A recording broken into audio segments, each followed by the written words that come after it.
All is nigh when candles burn, feelings, chillings, thoughts do turn.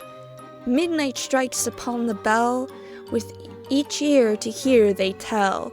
Horror has been a genre that has captivated many for centuries.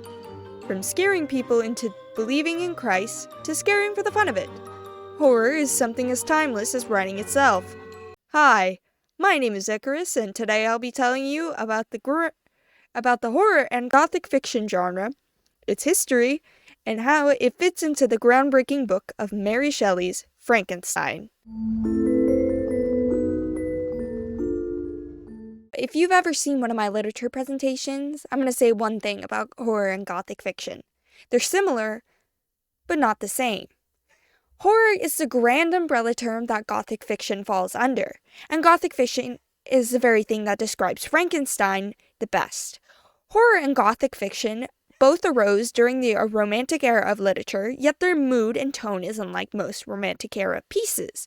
Gothic fiction is known for its grand castles, isolation, and gloomy moods, while horror is known for its heart-pumping narratives. You could almost consider this to be sort of gray-colored glasses instead of rose-colored ones. As I said before, Gothic fiction is known for its grand settings, themes of isolations, and morally ambiguous characters. Now that you know what horror and Gothic fiction is, I'll go ahead and talk about the history of said genres.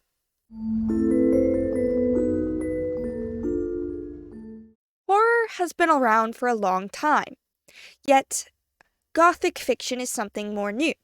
Horror stories and urban legends have been around for centuries, even millennia. There's also the idea of telling stories to push people towards Christ, like with Dante's Inferno. Now, this might not be the most heart-pumping story out there, but it's sure to be discomforting. Horror and Gothic fiction took its main rise during the Romantic era of literature, with pieces from Mary Shelley, Bram Stoker, and the like.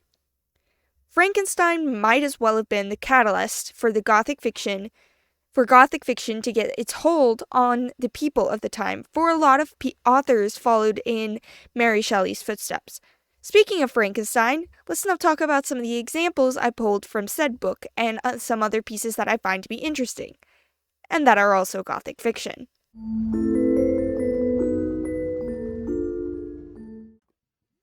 When thinking of Gothic fiction, I always think of three authors: Edgar Allan Poe, Mary Shelley, and Bram Stoker.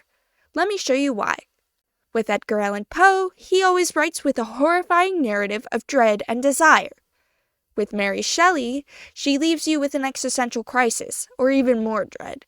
She puts that moral obligation of what to do with the monster on your shoulders, and makes you think about the nature of humans species.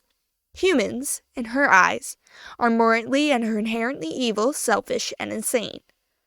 With Bram Stoker, he plays on previously stated thoughts of existential dread and leaves you wondering whether or not Dracula would have done anything if no one ever stumbled upon him.